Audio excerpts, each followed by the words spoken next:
ലോക മുസ്ലിമീങ്ങളെ സംബന്ധിച്ചിടത്തോളം മുഹറം അത് ദുശ്ശകുനത്തിന്റെ മാസമല്ല, വിജയത്തിന്റെ വെന്നിക്കൊടി പാറിച്ച മാസമാണ് മുഹറം മാസം. മുഹറം ദുശ്ശകുനത്തിന്റെ മാസമായിട്ടാണ് പലരും കാണുന്നത്. മുഹറം മാസം മറഞ്ഞു കണ്ടാൽ 2 കൊല്ലത്തേക്ക് അപകടമാണെന്നാണ് നമ്മുടെ നാട്ടിൽ പറഞ്ഞു പഠിപ്പിക്കപ്പെട്ട വിശ്വാസം. അതുകൊണ്ട് തന്നെ നമ്മുടെ നാട്ടിലൊക്കെ മുഹറം മാസം കാണണമെന്നുണ്ടെങ്കിൽ വല്ല പഴവക്കത്തോ അതുപോലെ തന്നെ പാടത്തോ ഒക്കെ ഇറങ്ങി നിന്നിട്ടാ കാണാറുള്ളത്. കാരണം കഴുങ്ങുന്തോട്ടത്തിന്റെ ഉള്ളെന്നോ തെങ്ങുംതോട്ടത്തിന്റെ ഉള്ളെന്നോ പുളിങ്കൊമ്പിന്റെ ഉള്ളിലൂടെയോ മാവിൻ ചില്ലകൾക്കിടയിലൂടെയോ മുഹറം മാസം എങ്ങാനും ദർശിച്ചാൽ അപകടം അപകടം അപകടം എന്ന് വിശ്വസിക്കപ്പെട്ടൊരു സമൂഹം. മുഹറം എന്ന് പറഞ്ഞാൽ പേടിയോടെ കാണുകയാണ്. കല്യാണം നിശ്ചയിക്കണം, മുഹറം 10 കഴിഞ്ഞോട്ടെ. ഗൾഫിൽക്ക് ടിക്കറ്റ് ഒക്കെ അയക്കണം, മുഹറം 10 കഴിയട്ടെ. വീടിന് കുറ്റിയടിക്കണം, മുഹറം 10 കഴിഞ്ഞോട്ടെ. വാഹനം റോട്ടിലിറക്കണം, മുഹറം 10 കഴിഞ്ഞോട്ടെ. കല്യാണ നിശ്ചയുണ്ട്, മുഹറം 10 കഴിഞ്ഞോട്ടെ. വീട് ഉദ്ഘാടനം നടത്തണം, മുഹറം 10 കഴിയട്ടെ. ഒക്കെ മുഹറം 10 കഴിയട്ടെ എന്ന് പറഞ്ഞ് പേടിച്ച് നിൽക്കുകയാണ്. എന്താ? മുഹറം 10 കഴിയോളം ഭയങ്കരമായ ദുശ്ശകുനമാണ്, നഹ്സാണ്, ദുർദിനങ്ങളാണ്. ആരാണിത് പഠിപ്പിച്ചത്? യഹൂദികൾ, അവരുടെ പിന്മുറക്കാരായ ശിയാക്കൾ. അവരാണിത് കൊണ്ടുവന്നത്. മഹാനായ ഹുസൈൻ റളിയല്ലാഹു തആല അൻഹു കർബലയിൽ ഒരിറ്റ് വെള്ളം കിട്ടാതെ അതിദാരുണമായി കൊല്ലപ്പെട്ടു ഒരു മുഹറം 10-ന്. നബി സല്ലല്ലാഹു അലൈഹി വസല്ലമിന്റെ വഫാത്തിന്റെ എത്രയോ ശേഷം നടന്ന മുഹറം 10-ന് നടന്ന ആ ഒരു കർബല സംഭവത്തിന്റെ പേരിൽ മുഹറം മാസത്തിന്റെ ആദ്യത്തെ 10 ദിവസങ്ങൾ മുഴുവനും ദുഷിച്ച ദിവസങ്ങളാണെന്ന് അവരാണ് ലോകത്ത് പ്രചരിപ്പിച്ചത്.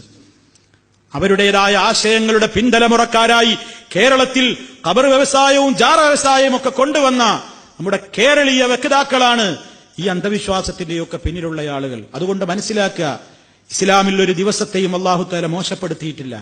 ഒരു ദിവസത്തെയും കുറ്റം പറയാൻ പാടില്ല.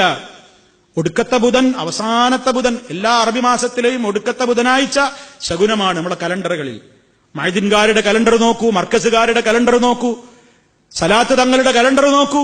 ദുൽഹജ്ജ് 10 ഏറ്റവും വലിയ നഹ്സാണ്. ദുൽഹജ്ജ് 10 ലോക മുസ്ലിമീങ്ങൾ ഹജ്ജുൽ അക്ബർ നിർവഹിക്കുന്ന, ലോക മുസ്ലിമീങ്ങൾ ഈദുൽ അദ്ഹ ആഘോഷിക്കുന്ന ദുൽഹജ്ജ് 10 വലിയ നഹ്സുള്ള ദിവസം.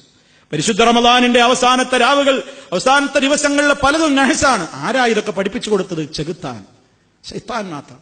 ശൈത്താൻ അവന്റെ മിത്രങ്ങൾക്ക് പലതും ഇങ്ങനെ ദുർബോധനം കൊടുത്തുകൊണ്ടിരിക്കുകയാണ്. എന്നിട്ട് അവർ ഇസ്ലാമിന്റെ പേരിൽ ഒരു ചെലവാക്കുകയാണ്. അവരുടെ കലണ്ടറുകളിലാണ് നഹ്സുകൾ എന്ന് പറഞ്ഞ കോളം നിങ്ങൾക്ക് കാണാൻ സാധിക്കുക. തനിച്ച ജൂദായുസം. മുസ്ലിമീങ്ങൾക്ക് അങ്ങനെ നഹ്സ് നോക്കുന്ന ഏർപ്പാടില്ല, അങ്ങനെ നോക്കുന്ന ഏർപ്പാടില്ല. ദിവസങ്ങളുടെ കൂട്ടത്തിൽ ഏറ്റവും ഉത്തമമായ ദിനം വെള്ളിയാഴ്ചയാണെന്ന് നബി സല്ലല്ലാഹു അലൈഹി വസല്ലം പറഞ്ഞിട്ടുണ്ട്. ഒരു യാത്ര പോകാൻ ഏറ്റവും നിങ്ങൾക്ക് ഉത്തമമായ ദിവസം വ്യാഴാഴ്ച പ്രഭാതമാണെന്ന് പറഞ്ഞിട്ടുണ്ട്. അതിന്റെ അർത്ഥം ബുധനാഴ്ച തെറ്റായ ദിവസമെന്നല്ല, ശനിയാഴ്ച മോശപ്പെട്ട ദിവസമെന്നല്ല, ചൊവ്വ ചൗകില്ലാത്ത ദിവസമെന്നല്ല. അതൊക്കെ മറ്റുള്ളവന്റെ വിശ്വാസമാണ്.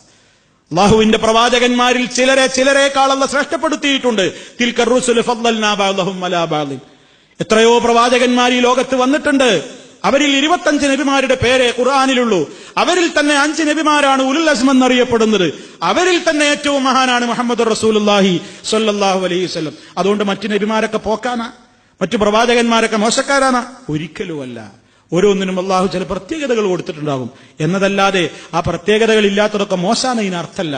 ഈ സമൂഹത്തിലേക്ക് ദുഷിച്ച ചിന്താധാരകൾ കൊണ്ടുവന്ന ഇസ്ലാമിന്റെ ശത്രുക്കളാണ് ഇങ്ങനെ ദിവസങ്ങൾക്ക് നഹ്സ് നിശ്ചയിച്ചുകൊണ്ട്, ദിവസങ്ങളെ ദുർദിനമാക്കിക്കൊണ്ട്, ഒരു കാര്യത്തിനും അത് പറ്റൂല എന്ന നിലക്ക് മോശപ്പെട്ട ദിവസങ്ങളായിക്കൊണ്ട് ചിത്രീകരിച്ചിട്ടുള്ളത്.